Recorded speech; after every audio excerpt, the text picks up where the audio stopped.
Hello, everybody.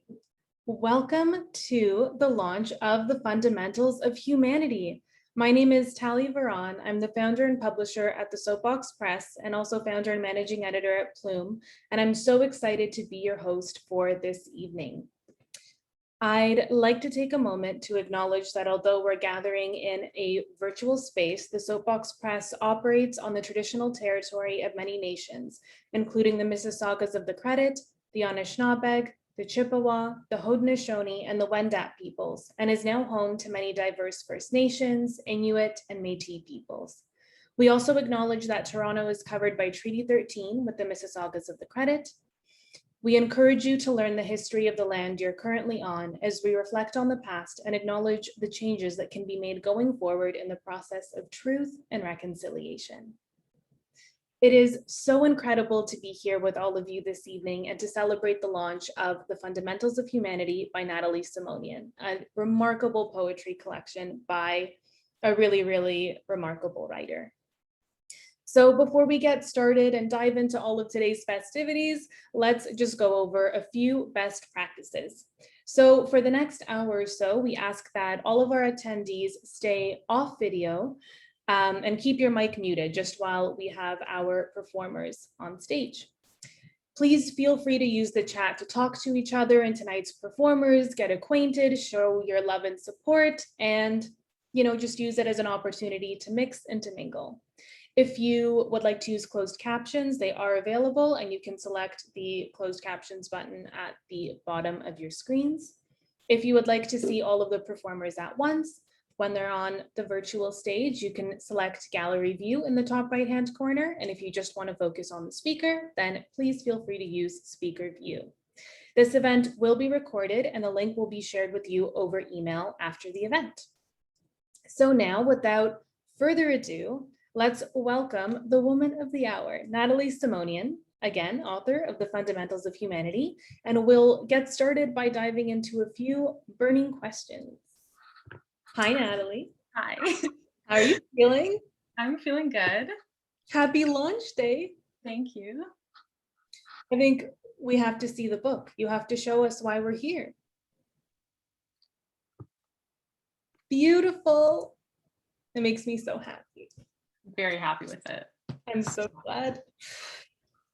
Okay, well, today it's no secret that it's a celebration of a major milestone in your journey. So I would love for you to tell us your origin story and how did you get started as a writer? So I'm just reading the comments. I'm like, sorry, I got distracted. So I started writing at 16 and it was kind of like, because I used to write in diaries. I feel like everyone wrote in diaries at some point. And then, yeah, I just kind of switched over to poetry because I feel like you can convey more feelings without being like so obvious about it. And then, yeah, so I've just been writing like 16, high school, throughout university. And then when the pandemic hit, I had more free time. So I was like, I don't know, I was seeing more poetry pages on Instagram and I was like, it might be interesting to kind of like see what's out there and like put my stuff out there.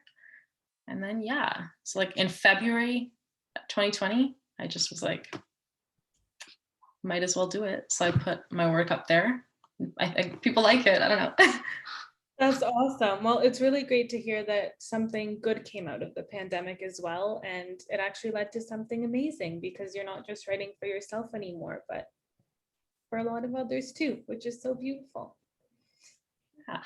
So we have to ask about the title. So what does Fundamentals of Humanity mean to you? So the title is actually kind of like super related to the back of the book too. So the back of the book, the -AS is my dad. And the quote at the back is, the only way to build a strong foundation is to begin with the fundamentals. So it's kind of like something he would always say to me, my sister and brother as we were growing up.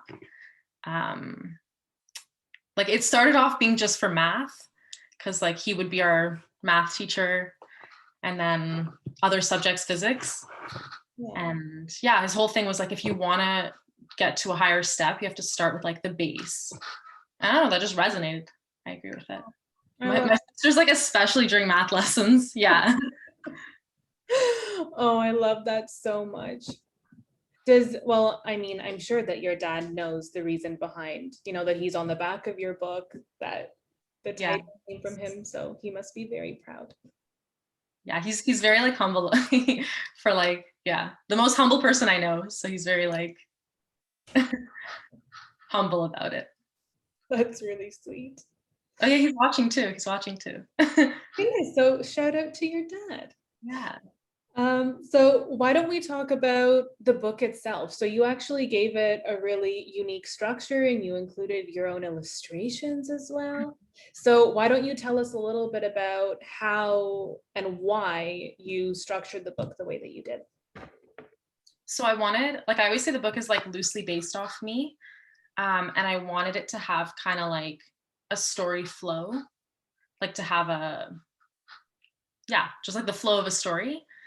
And that's how I kind of decided to break up the chapters, like touching on different themes in every chapter.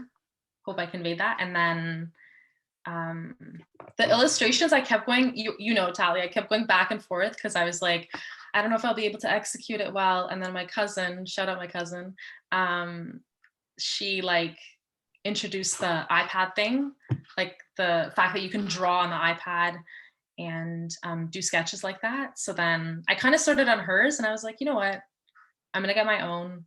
And then it took a month. It took a month to really get the drawings done. Mm-hmm. I'm pretty happy with it. Yeah.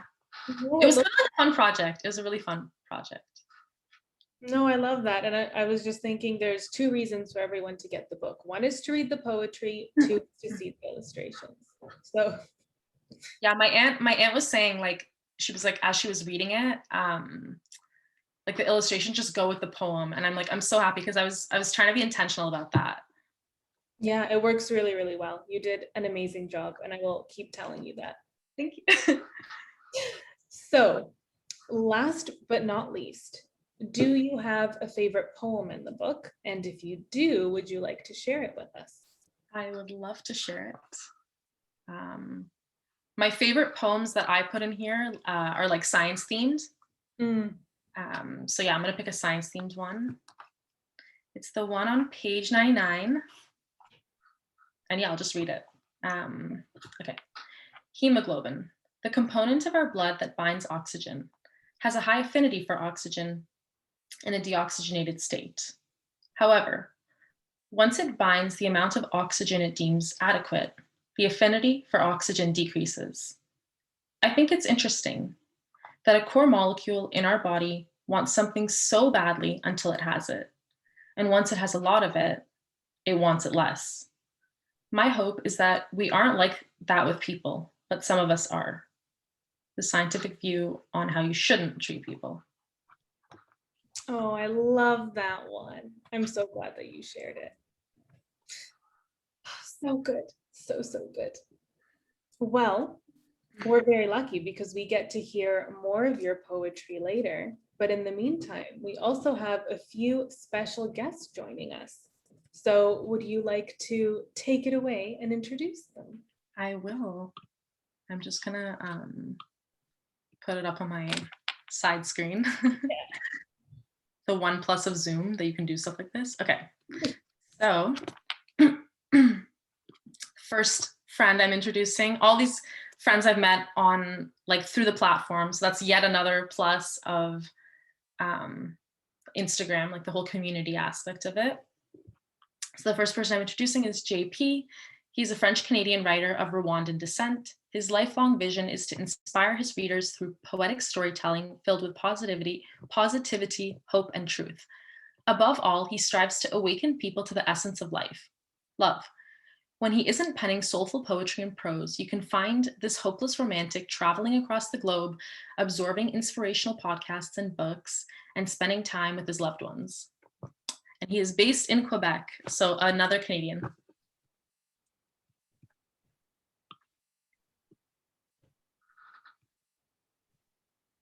Oh, JP, your mic is off. Okay, that's a classic 2020 Zoom thing. But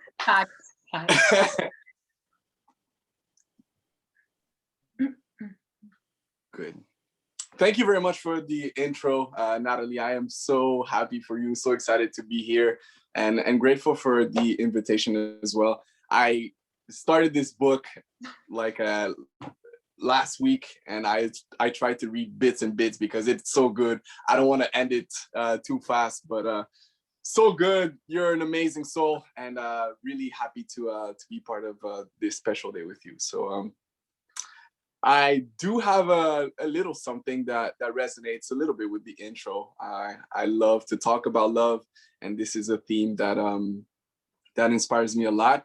And I wrote this piece at 9:21. It goes like this.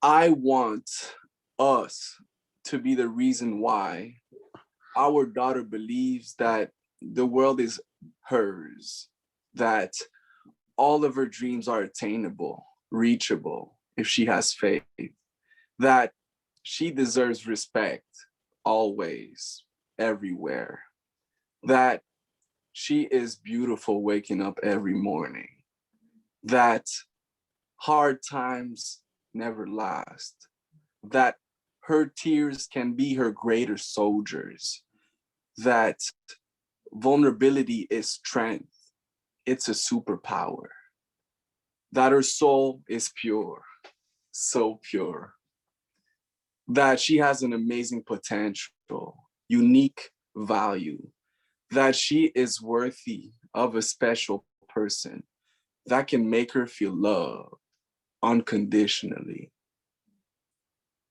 I want us to be the reason why our son believes that the world is his to change, to make a better place, that his strength will be in the way he treats humans, all ages, cultures, religions, genders, because in our differences, we are all the same. That being connected to your heart often leads you the right way. That his growth will sometimes bring pain, but positive will always remain. That crying is okay. It is beautiful. It is valid. That being vulnerable will create deep, true, memorable relationships. That he is worthy of a special person that can make him feel loved unconditionally. And it all starts with us. My love, your love, our love. It all starts with love.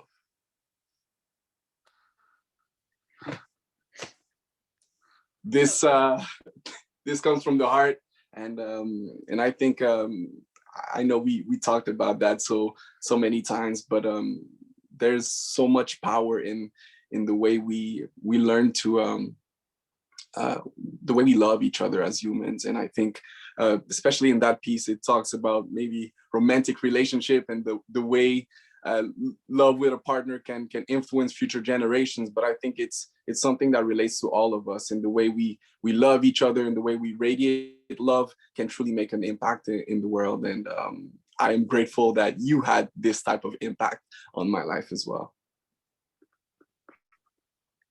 That's one of my favorites of yours, for sure. Thank I like you. the vulnerability as a superpower thing, especially.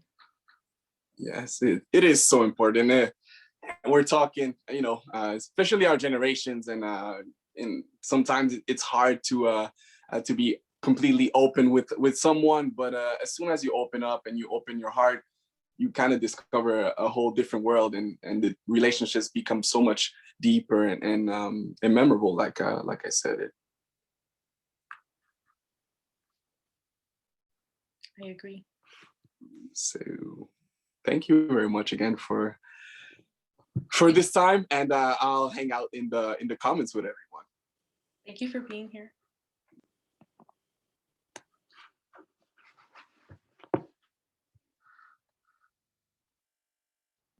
That was incredible, JP. That just warmed my heart so much. Natalie, would you like to introduce the next performer? I will. Ris V is a 22-year-old poet and fiction writer in Ontario, Canada, with an honors Bachelor of Arts in Linguistics and Psychology from the University of Toronto. Her journey with words began with reading children's books about magic and exploration and continues in her adult life with writing about the very same things, magic and the exploration of human emotion.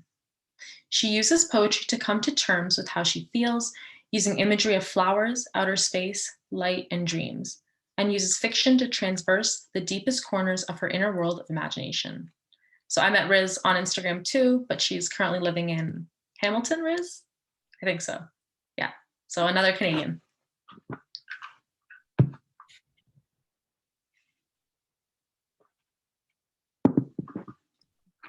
Hi, everyone. Natalie, thank you so much for that great intro and for having me. I'm so honored to be part of such a special day for you. And I'm so excited that you have this opportunity. I don't have your book yet, and it breaks my heart, but I'm literally counting down the days until it gets here. I'm so excited. I'm going to devour the hell out of it. It's going to be awesome. And congratulations, congratulations. The poem I've chosen to read today, Natalie told us to pick something humanity themed, so I went with beauty standards in our world, especially for young women. So this piece is called Pretty. There's just something wrong with the way you are. Your hair, your eyes, your skin, they're not the right colors, and your heart longs for the pretty dresses and the pretty tiaras on the pretty girls in the picture books. Pretty please, God, on your knees at night, make me a princess. Mummy calls you beautiful. You have to prove to the others too that there's something special about you. Look, I can twirl and jump in leotards. Don't I look pretty? Listen, I can turn notes into a song. Doesn't it sound pretty? On your knees in front of the other girls who tell you to hold still so they can run brushes over your face. You picture how you will look once they finish, and it's so pretty. The world is ugly. There is no green in the city of metal. Garbage creates a walkway through the park. People solve their problems with ammunition. They even lay their anger on the ones they love. Can they blame you for wanting to be pretty? You wake from another nightmare of white ash blanketing your neighborhood. On your knees beside your bed, wishing for peace, you beg God to make the world pretty instead. Pick at your imperfections as if that will actually make them go away instead of leave behind ugly scars.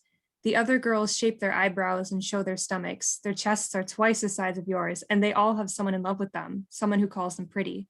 On your knees on your bedroom floor, you stare at the photos surrounding you and wonder if you, too, have to be fake to be pretty.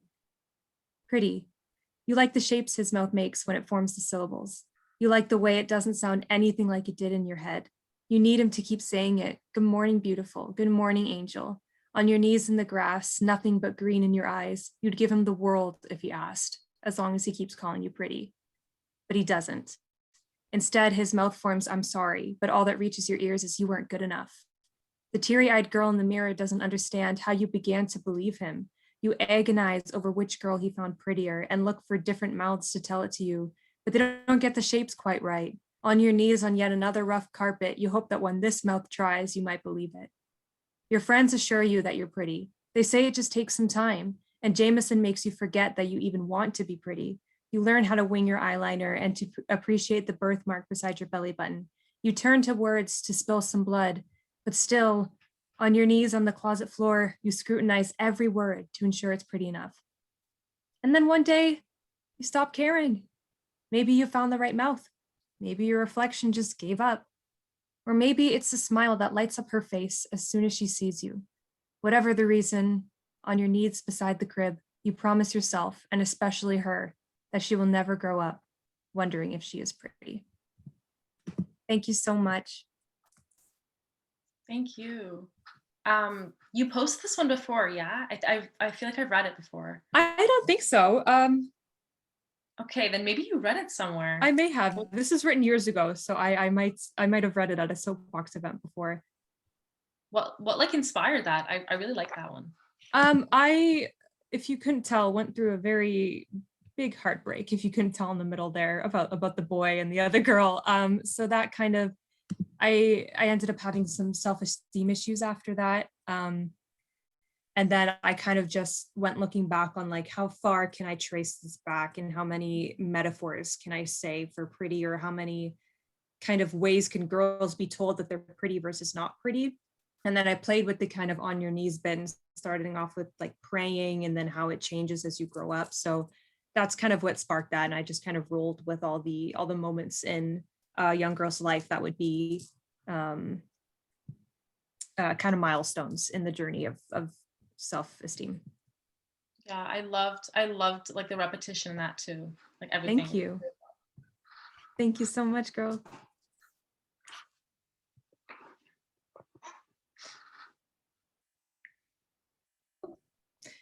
Thank you so much, Riz. That was so relatable, and there are tons of comments in the chat agreeing. So thank you for sharing. And Natalie, thank you for asking what inspired it. That was really good to know. Okay. Who's next? All right. Chaimae is a 21-year-old Dutch Moroccan poetess. She's a forensic science major by day and a poetess by night. Her interest in poetry began in her teenage years when she started writing in private to heal herself. She started sharing her poetry online and recently published her debut poetry collection. Her goal is to spread a message of hope in her poems so that others may heal too. I met her also via Instagram. We FaceTimed a couple times. She currently lives she lives in Amsterdam. And yeah, so it's like 1 a.m. there. Thank you for being here again. Yeah, thank you for having me. I feel so honored that I could be a part of this, and especially because we've been friends for over a year now, and getting to share this with you is so special. So the poem that I'm about to read is one of my more personal poems, and it's basically about getting back to yourself after a period of hardship. And I feel like that's something that a lot of people go through in life. And I titled it 6-Year-Old. I hold hands with my 6-year-old self. We pull each other through storms. I hold hands with her. I keep telling her to be strong, and she keeps granting me what I've been trying to find all along, my lost smile. We hold hands, me and my 6-year-old self. She gives me photos to look at and the past life to reminisce about. I share books with her to plant a seed of inspiration in her soul, because I know that there will come a time when she will need it more than ever. I show her that her future is a fruit of hope. She tells me of the games she has played that day with the kids of the neighborhood, and I tell her that I wish for her to guard that childhood joy of hers for a lifetime. She yells in my face, "Rest assured, nothing can wipe the toothprint smile off my face." Childhood me was content with so little. She didn't know because she was still so little. Fast forward in space and time. I'm sitting on a bench in Amsterdam during dinner time, reminiscing about love and pain, losses and things I've gained, things that are still the same and all that's changed. It's freezing cold outside, but not cold enough to freeze the thoughts dancing in my mind, running, spinning, out of control. Clusters of oil. But then 6-year-old me grabs me by my hair and keeps my head above water. Her tiny hands break through the surface. She erases the malice that is overthinking. She collects the clusters of oil and deposits them as chemical waste. Keeping the waters clear, she allows me to think clearly. She saw it, saw me, saw that I was in need of help. I am my own superhero coming to the rescue. I found my way back to myself, and I hope that my dreams will never leave me again. Thank you. The part about overthinking, I like it. Yeah, so relatable. Very relatable. Yeah. Thank you, Nat. I'm so happy to be here for you right now. Thank you for coming. And yeah, we need to have more FaceTimes as well. Yeah. It's been a while. For sure.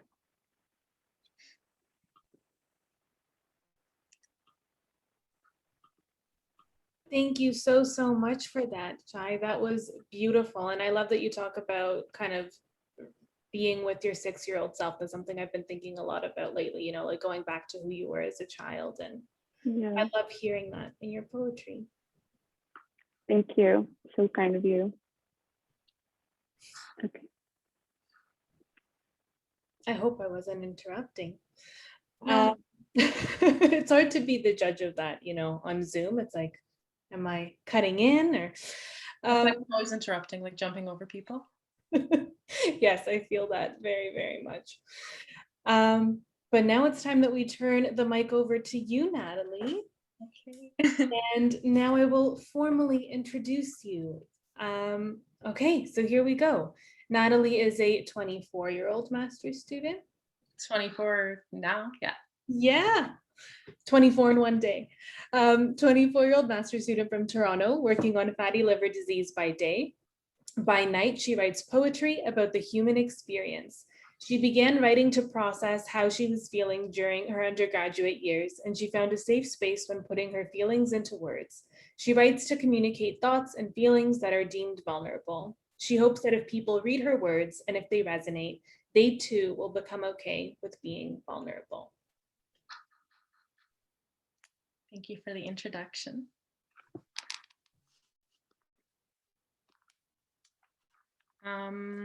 So I guess now I'm just going to read a couple of pieces from my book in no particular order. Yeah.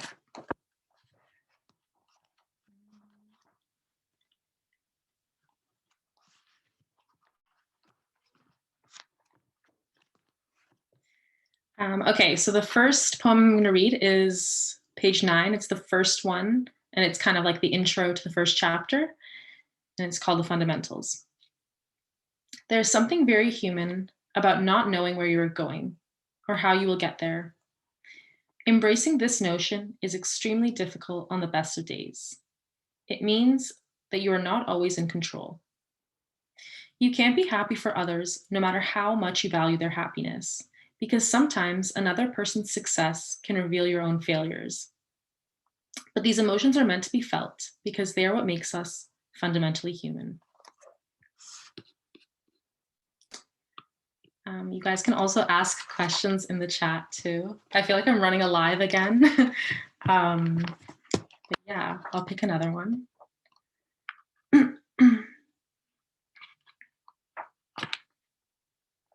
Okay, I'm gonna pick a longer one now. On page 23, a lot of mine shows any pictures from the pages you're reading from. Ooh, I like that. Okay, so this one doesn't have a picture, but the picture before it kind of goes with it. So these are just waves that I drew. And fun fact, a lot of the Black accents in the pictures are like my sister's idea. She thought it would look cool if I put some Black accents on images. And yeah, so shout out my sister. Okay. Face up floating in the ocean, a sense of calm washes over your body. As the waves rock you back and forth against the tide that threatens to pull you to shore. The sun beats down on your face, orange hues beneath closed eyelids. Seawater washes over you, leaving stinging trails where the water meets your skin and seeps below the surface through open pores. Deep breathing is the only sound you hear, the only sensation you feel. Breaths rhythmic like a metronome.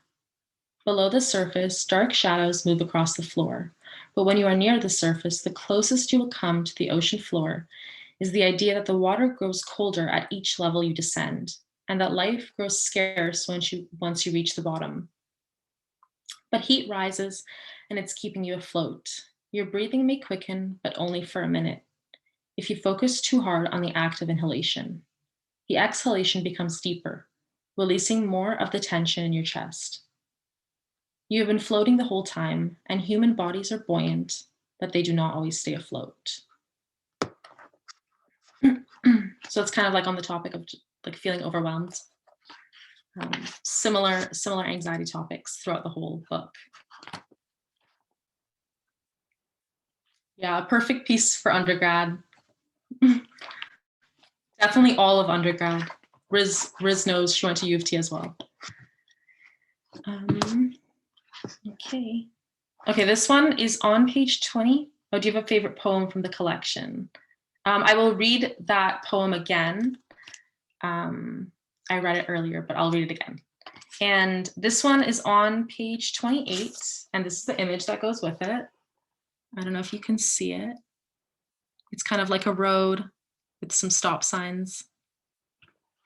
Okay.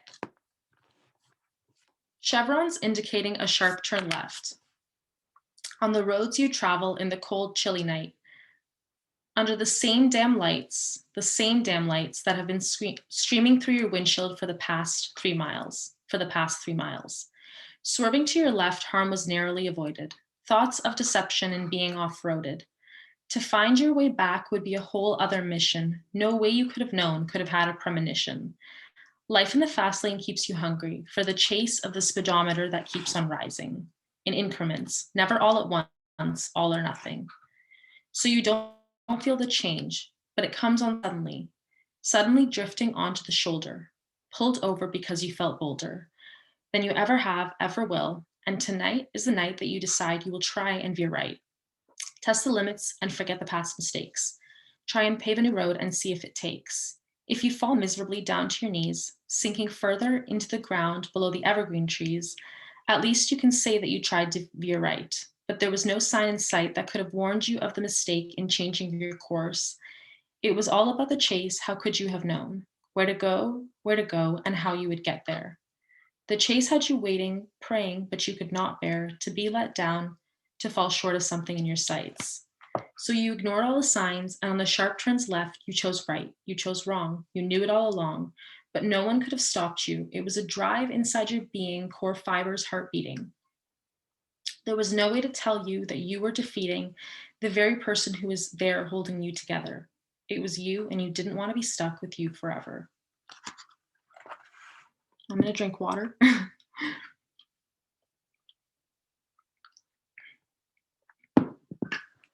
Sometimes I like to, actually no, I don't really like to give interpretations of my poem because I like for people to kind of like figure out what it means to them. Because I feel like, I don't know, the beauty of poetry to me is that it has a lot of different meanings. Each person will have a different take. And then, yeah, I guess I can read. Oh, I'll read my favorite poem again. If I can find it.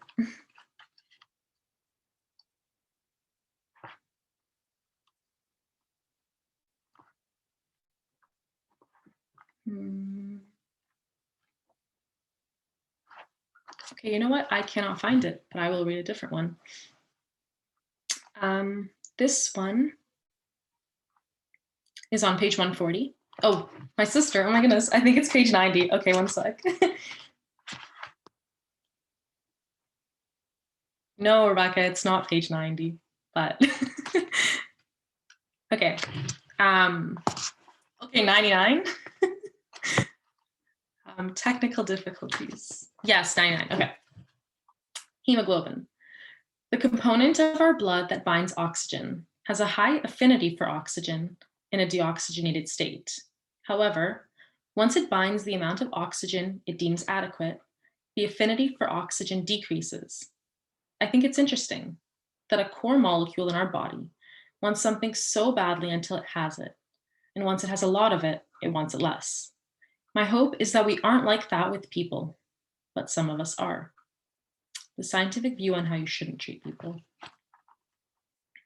And fun fact, I literally thought of this I took third year physiology, and we were learning about like the binding capacity of hemoglobin. And I don't know, this came to me like as I was studying for it. So interesting.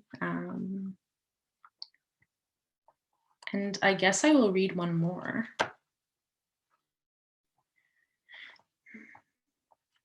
I'm gonna read a happier one, kind of. So this is on page 179, and it has this image.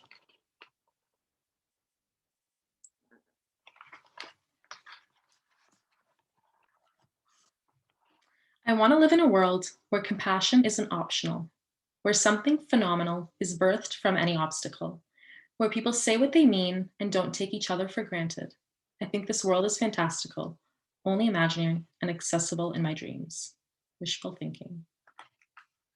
Okay, I thought that might have been happy, but it wasn't. The ending of the book ends on a good note, but yeah. Anyway. Oh, Natalie, you're amazing. You're so amazing.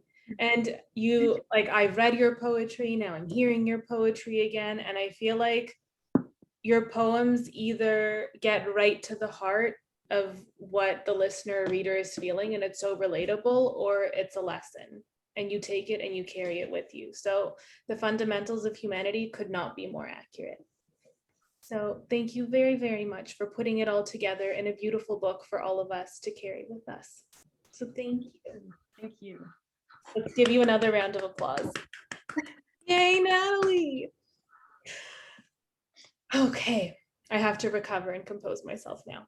Okay, so we briefly mentioned that yesterday was also a special day, because not only was today your book launch, what was yesterday?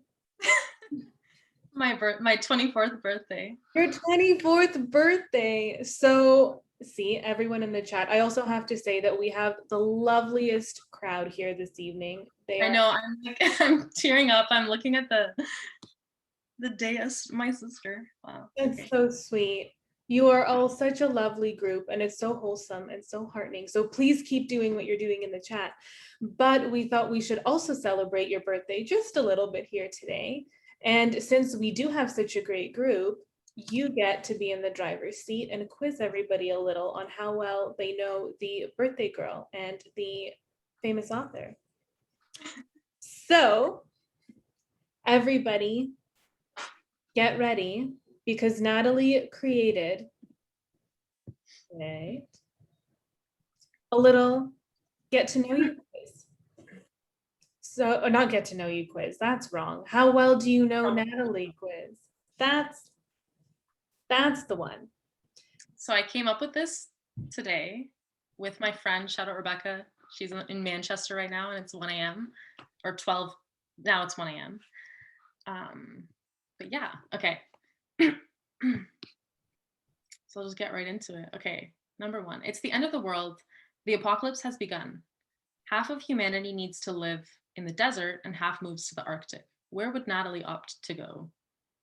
A, desert, obviously. B, come on to the Arctic. So I hope everybody can see the poll. If you can't, just let us know in the chat and we'll see what we can do. Oh my goodness, Bailey's like, is it called The Fundamentals of Natalie? That should have been the title for this. Oh this thing. my goodness. Okay, everybody, you should vote, even if you're just guessing. That's totally okay. There's right answers, but like there's no wrong answer. It's okay. Just do your best. Oh, look, I think this is good. Everyone is just going through it. This is great.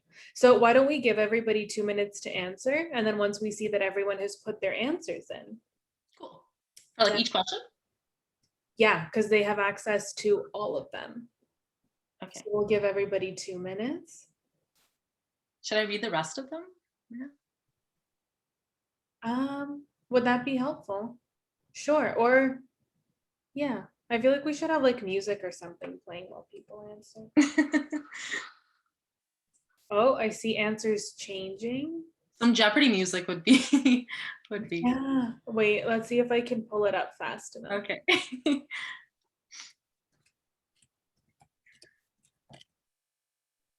We can do this. Okay, good. Everybody, I see everybody's putting in their answers. This is good. Yeah, guys, these are kind of hard questions, I know. I feel like yeah, my family would really know the answers because I walk around saying a lot of these. This is the checkers game where grandson and granddad will Of course, bond. there's a commercial. Sorry, I did in fact find Jeopardy music. So you were saying your family would, oh, your family would know. My family, probably close friends. Can you hear it? Can you hear it?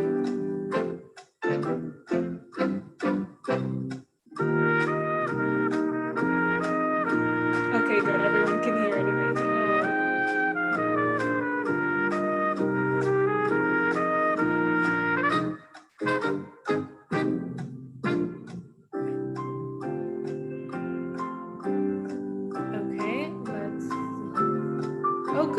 Okay, almost everybody has voted. The Jeopardy music really worked magic.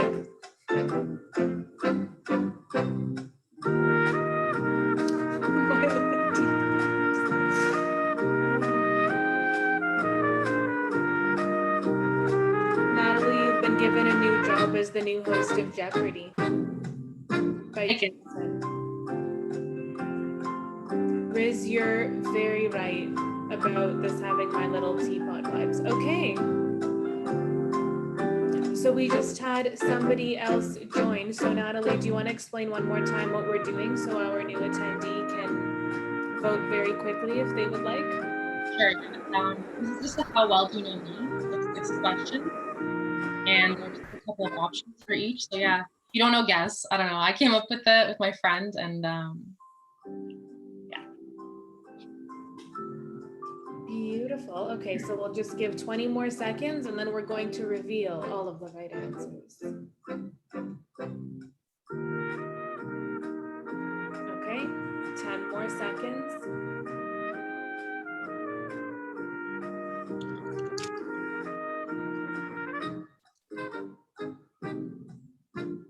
Okay, we are going to end the poll. Thank you all for participating. So now I'm going to stop the Jeopardy music. Thank you for indulging that, everybody. Now we will share the results. Okay, so is everybody able to see the results? Okay, amazing. So Natalie, take us through. What were the right answers? What did everybody do? So the first question, it's the end of the world. Apocalypse has begun. Half of humanity needs to live in the desert. Half moves to the Arctic. Where would Natalie opt to go? I would go to the desert because I'm like always cold. So the Arctic would just not be the place for me. Plus tanning, yes, plus tanning. And the second one, oh, I'm so happy with the results of the second one. Okay, what is Natalie's favorite movie genre?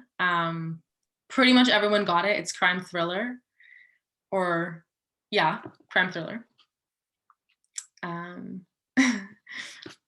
Specifically serial killer documentaries, although I've taken a break from those. They were keeping me up.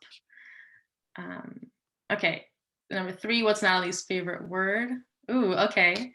So it's actually petrichor, which is the word for the smell after rain. And then what's Natalie's life motto? Most people got it right. Go through life with grace. It's something my grandma said. Okay, number 5, would Natalie rather time travel or read minds? 100% it's time travel. The reason for that, I feel like, is if you like were to be able to read minds, it would kind of take the mystery out of life, because then you'd know what everyone's thinking right as you met them. So, oh, Bailey, you've gotten everyone right so far. Okay, bonus question. Natalie has been recruited to pick an additional animal to come aboard Noah's Ark. Which animal is she choosing? And most people got it correct. I'm picking a chameleon. I think they're essential when you want to start a new world or something like that. Very cool. I love the reason for the chameleon. That's great. Okay. They also can like adapt to so many things. So chances are they'll survive. So yeah. Very, very true. This group knows you very well. So you tried to stump them, but you could not do it. So well done, everybody. So now we have one last trick up our sleeve. We are going to try something fun and exciting, and we're going to bring back our talented guests. And Natalie, you will tell everyone what you have planned. So me and Chaimae and Ris and JP, if he's here, I know he had to go somewhere, are going to read each other's favorite poems, because we've been following each other for some time, or like one of each other's favorite poems, because it's hard to pick just one. But yeah, so Riz and Chai, come back. yeah, everyone.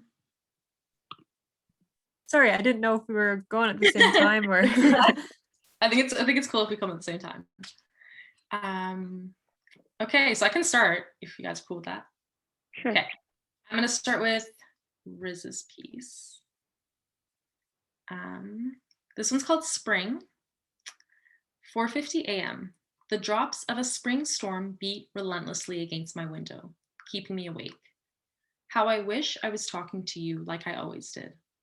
When storms made me tremble, it feels like that's all I do lately. Connect everything back to you, while I try to convince myself that I don't even notice your absence. It's spring now, the time of new birth and new beginnings.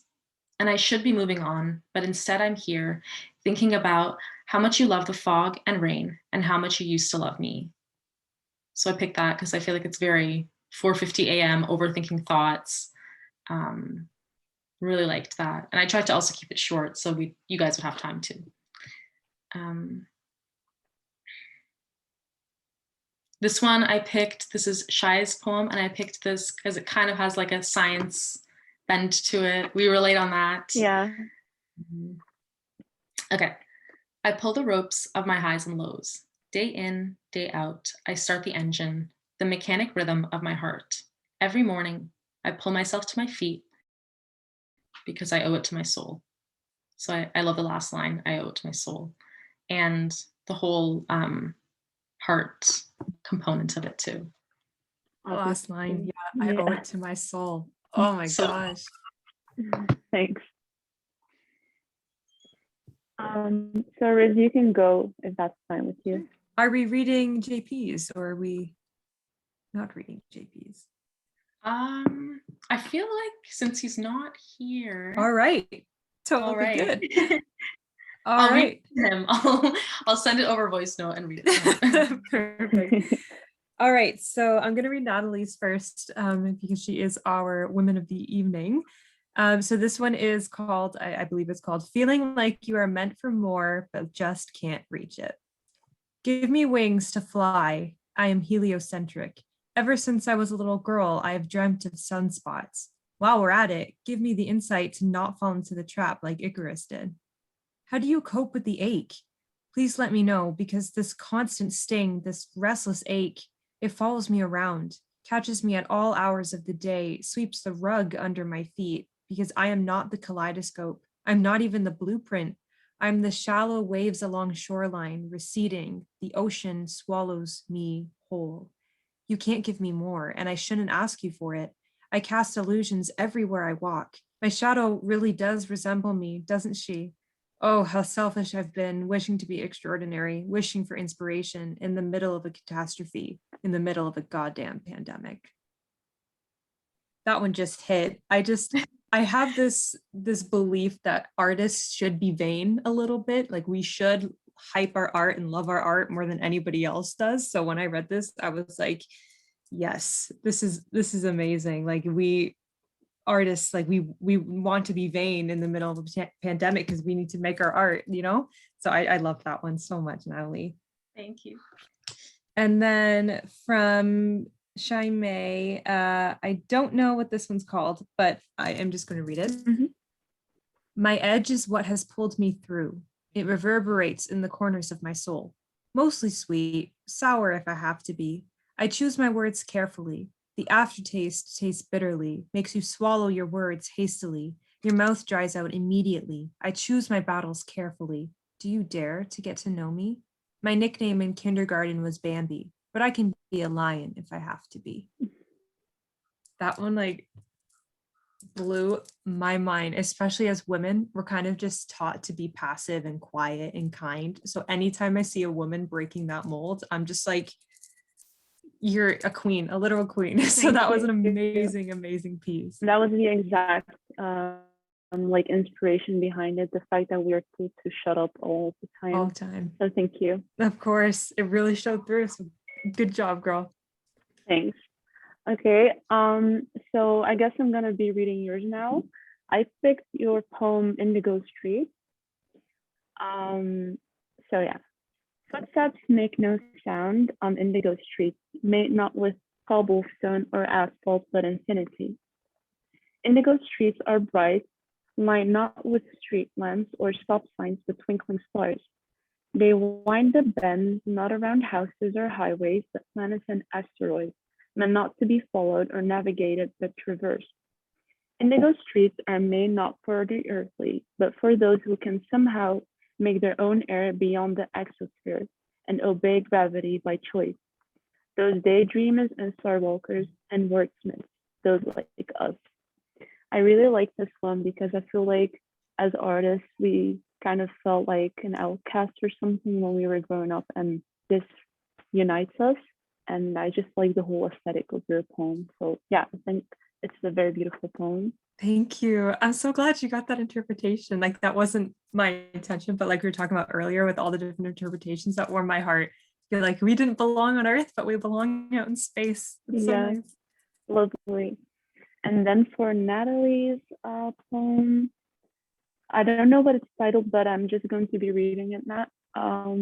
Cool. The highs and lows of anxiety come to me like a dream that I did not invite into my REM sleep because Sunday was miraculous, fantastical, tremendous. So Monday has to be blue, dreary, monotonous.